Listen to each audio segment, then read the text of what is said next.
नमस्कार साथियों, कपा क्लासेस में फिर आपका एक बार फिर स्वागत है। आज हम जो पढ़ने वाले हैं वो मेंटल एबिलिटी और सिचुएशन जो बेस्ड जो क्वेश्चंस होते हैं उनके 12 सितंबर में जो सेकंड शिफ्ट थी उसमें आए हुए सवाल है ना। तो जैसा कि हमारा मोटो है नया सीखो आगे बढ़ो, इसको ध्यान रखिए और जल्दी जल्दी सीखिए और आगे बढ़ते जाइए, क्योंकि एग्ज़ाम जैसे MP कांस्टेबल का एग्ज़ाम चल रहा है। और इस क्लास के नोट्स डाउनलोड के लिए हमारे कप्पा क्लासेस के टेलीग्राम चैनल कप्पा क्लासेस 10 को आप ऐड यानी ज्वाइन कर लीजिए। Thank you. आगे बढ़ते हैं। तो पहला क्वेश्चन है, मानसिक शॉर्टकट को क्या कहा जाता है? मानसिक शॉर्टकट को क्या कहा जाता है? तो ऑप्शंस है, मानसिक शॉर्टकट यानी मेंटल शॉर्टकट आप है ना, उसको क्या कहा जाता है? पहला ऑप्शन है इंद्रियां यानी सेंसेस, दूसरा है अनुमानी ह्यूरिस्टिक, तीसरा है भावनाएं इमोशंस, या चौथा है सांख्यिकी यानी स्टैटिस्टिक्स। तो एक चीज़ याद रखिए, मेंटल शॉर्टकट ले रहे हैं, इंद्रियां भी कई बार इन्फ्लुएंस कर सकती हैं, भावनाएं भी कर सकती हैं, है ना। कई बार डेटा भी आपको जो स्टैटिस्टिक्स है, स्टैटिस्टिक्स मतलब जो डेटा है वो भी आपको कर सकता है। लेकिन यहाँ पर जो करेक्ट आंसर जो व्यापम ने MP SB ने दिया है वो है बी। तो ये जो शब्द है अनुमानी, हिंदी मीडियम तो समझ जाता है, कई बार इंग्लिश मीडियम ह्यूरिस्टिक ही आ जाएगा। मान लो अनुमानी नहीं दिया है तो आप क्या करेंगे? तो ह्यूरिस्टिक जो वर्ड होता है उसका मतलब होता है कि आप अनुमान लगा के अपने कम समय में उसका सही उपयोग कैसे कर सकते हैं। मेंटल शॉर्टकट को ह्यूरिस्टिक भी यानी अनुमानी भी कहा जाता है। तो जैसे UPSC वाले जो बच्चे होते हैं या जो PSC की तैयारी कर रहे होते हैं, उनको जब एथिक्स जो पेपर 4 होता है, पेपर 4 में जो एथिक्स है जब उसमें वो पढ़ते हैं तो एक बहुत फेमस लाइन है वो पढ़ते हैं, उसका नाम है टाइम इज ह्यूरिस्टिक, है ना। टाइम इज ह्यूरिस्टिक, तो समय बहुत ही अनुमानी है। तो इसलिए पढ़ते हैं क्योंकि जब वो आपके जैसे आपके भी एग्ज़ाम चलेगा, अभी चाहे कोई सा भी एग्ज़ाम दो तो उसमें टाइम कम होता है, माइंड पे प्रेशर ज़्यादा होता है। तो उस कम टाइम में आप कितना सही अनुमान लगा रहे हैं, है ना, कितने आप ह्यूरिस्टिक हैं। तो इसलिए उस कम क्रंच टाइम में बिल्कुल लगभग cut to cut net to net चल रहा है, उसमें आप कितना अच्छा अनुमान लगा लेते हैं, तो वो अनुमानी। तो इसलिए ज़्यादातर ये अनुमानी आंसर विल बी करेक्ट, है ना। तो आंसर इसका बी ऑप्शन। नेक्स्ट क्वेश्चन है, यदि एक अधिकारी पुराने अनुभवों के कारण एक विशेष क्षेत्र के लोगों को प्राथमिकता देता है तो यह किस प्रकार का पक्षपात है?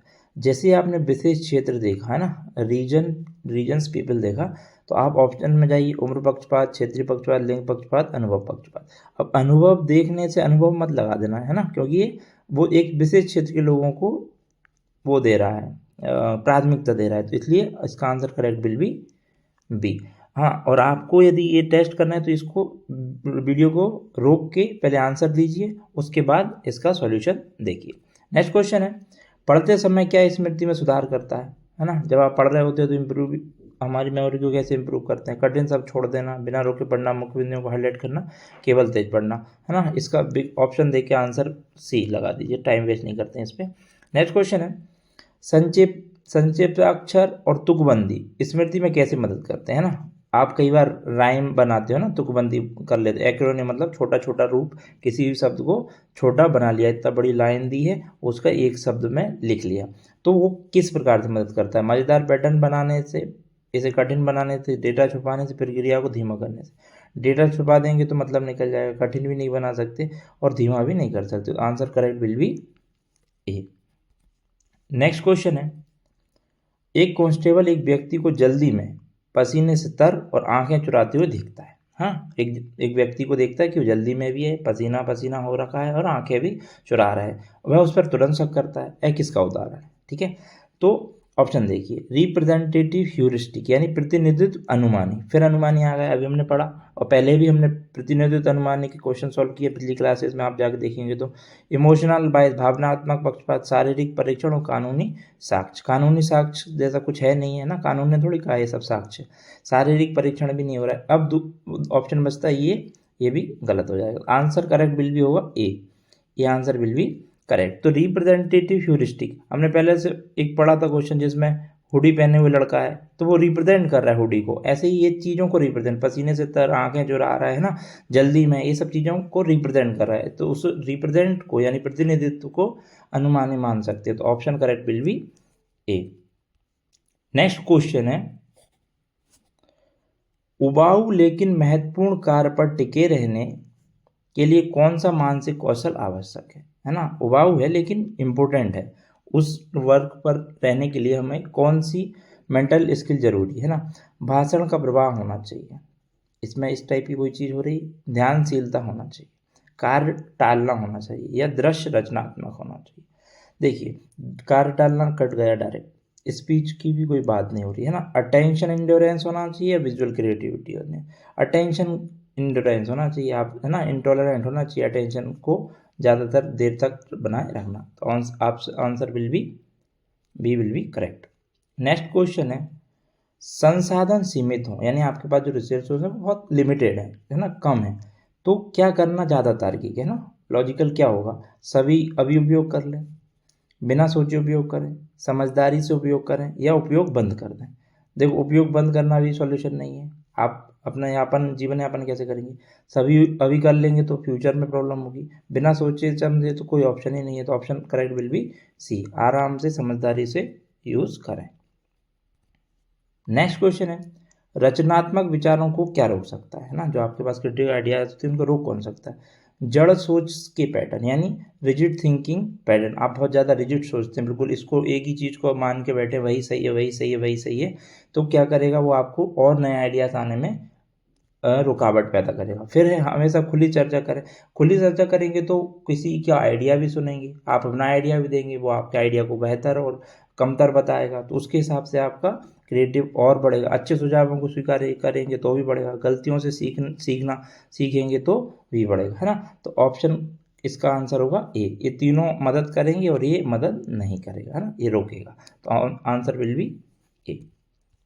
नेक्स्ट क्वेश्चन है, इनमें से कौन विचार प्रभाव को बढ़ाता है, इनमें से क्या है जो विचार प्रभाव, मतलब हमारा जो आइडिया है उसको फ्लुएंट करता है और बढ़ाता है। अजीब विचार अनदेखा करना, ऑफ कोर्स ये तो नहीं बढ़ाएगा। कई विचार उत्पन्न करना, ये हो सकता है। तय नियमों पर अड़े रहना, बिल्कुल सही विचार की प्रतीक्षा करना, है ना, ये फिक्स रूल। अभी पिछले क्वेश्चन में हमने पढ़ा ना, तो पिछले क्वेश्चन में क्या ऑप्शन था, यही था, रिजिड थिंकिंग पैटर्न को सोचना, तो हमारे उसको आइडिया को नहीं बढ़ाएगा, इसलिए ये भी गलत हुआ है, ये भी। अब ऑप्शन है B, generating multiple ideas, answer correct होगा, कई विचार उत्पन्न करना, है ना, ये हमारे विचार प्रभाव को बढ़ाएगा।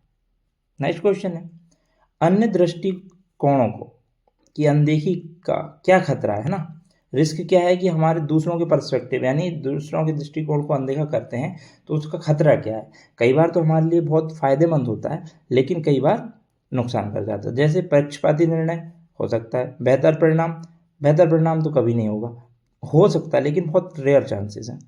फिर है तेज टीम वर्क, बिल्कुल नहीं, टीम वर्क में तो दूसरों के आइडिया या दृष्टिकोण को तो सुनना जरूरी होता है, तुरंत मंजूरी भी नहीं हो सकता है। Answer will be biased decision, है ना, इसका खतरा है कि ये बायस्ड डिसीजन, पक्षपाती निर्णय कराने में की ओर ले जाता है। तो answer will be A. Next question है, कौन सी चीज संवेदी संज्ञानात्मक समन्वय बढ़ाती है ना। जैसा कि हमने पुरानी क्लासेस में सेंसरी कॉग्निटिव कोऑर्डिनेशन पढ़ा हुआ है ना, आप किसी व्यक्ति के प्रति या किसी चीज़ के प्रति संवेदनशील है कि नहीं है, और वो भी आपके माइंड में आ रही है, कॉग्निशन में आ रही है कि नहीं है, तो और उसमें भी कोऑर्डिनेशन की बात हो रही है ना, तो आप सेंसरी कॉग्निटिव कोऑर्डिनेशन कौन सी चीज़ बढ़ाएगी इसमें, विवरण को अनदेखा करना, अनुमान लगाना, अधिक आत्मविश्वास या केंद्रित अभ्यास। देखो, अधिक आत्मविश्वास कोऑर्डिनेशन बना सकती है, लेकिन कई बार गलत करा देती है। अनुमान तो बिल्कुल ऑप्शन नहीं है। विवरण अनदेखा करना, विवरण देखना हो सकता है, तो अनदेखा करना नहीं होगा। तो आंसर इसका करेक्ट होगा डी, है ना। फोकस्ड प्रैक्टिस में रहेंगे तो आपकी सारी चीज़ें ये बढ़ेगी। नेक्स्ट क्वेश्चन है, नियम है, क्वेश्चन क्या है, नियम है सभी अधिकारियों को आईडी कार्ड पहनना अनिवार्य है। ये किसी भी संस्था, किसी भी संस्थान का नियम हो सकता है कि सभी अधिकारियों को आईडी कार्ड पहनना अनिवार्य है। तो एक अधिकारी बिना कार्ड दिखाता है ना, एक आदि बिना कार्ड डाले हुए दिखता है, तो क्या निष्कर्ष है, वे भूल गए होंगे, हो सकता है, वे अधिकारी नहीं है, हो सकता है। एक नियम टूटा है और उसका उल्लंघन हुआ है, या वे नए हैं। देखो नए हैं तो नियम तो सबके लिए बराबर, नया हो पुराना हो, भूल गए हो, ऐसा कुछ है, हो सकता है भूल गए हो, लेकिन आप एक अनुसंधान में संस्थान में, तो वहाँ के नियम तो फॉलो करना पड़ेंगे। तो आंसर अधिकारी नहीं है, ये तो ऑप्शन गलत दिया है। तो आंसर होगा एक अ रूल वॉज ब्रोकन, एक नियम टूटा है या उसका उल्लंघन हुआ है। तो इसमें answer C will be correct. Next question है, वह क्या चीज़ है जिसे आप अपने दाहिने हाथ में पकड़ सकते हैं लेकिन बाएं हाथ में नहीं।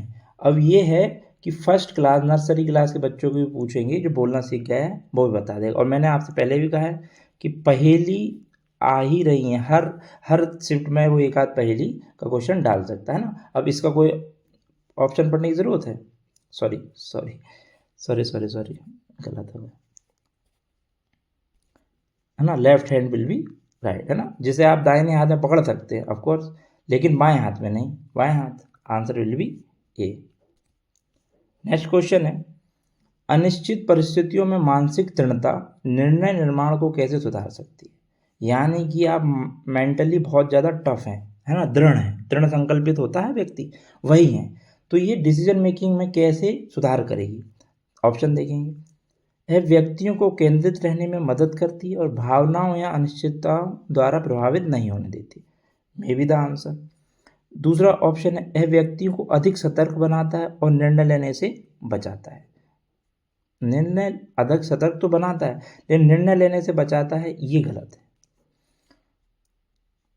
यह व्यक्तियों को हड़बड़ी और आवेगी निर्णय लेने के लिए प्रेरित करता है, उल्टा ऑप्शन दिया है।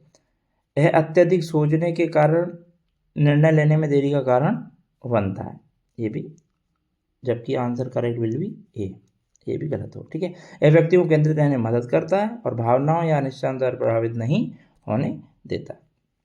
तो thank you guys for your attention, for as always listening, है ना। तो और इसकी शिफ्ट हम करते जा रहे हैं क्वेश्चंस, और जैसा कि एमपी कांस्टेबल का जो पेपर चल रहा है उसमें भी जैसा कि टीचर्स ने बताया है, एमपी कांस्टेबल में सॉरी टीचर्स नहीं, बच्चों ने जो बताया है कि 5 से 6 सवाल बोले हैं, जबकि ऐसा ही कांस्टेबल में बोला था एक्सरसाइज में कि 6 से 8 सवाल आ रहे थे। लेकिन आप देख रहे हैं हम डेली 14 से 15 क्वेश्चन डेली सॉल्व कर रहे हैं एक एक शिफ्ट के। तो ये जो नंबर है ये ज़रूर 10 से 12 होगा, आप देख लेना जब इसकी आंसर कॉपी आएगी। तो इसलिए बने रहिए हमारे चैनल पे, सिचुएशन बेस्ड क्वेश्चन करने के लिए बने रहिए। Thank you.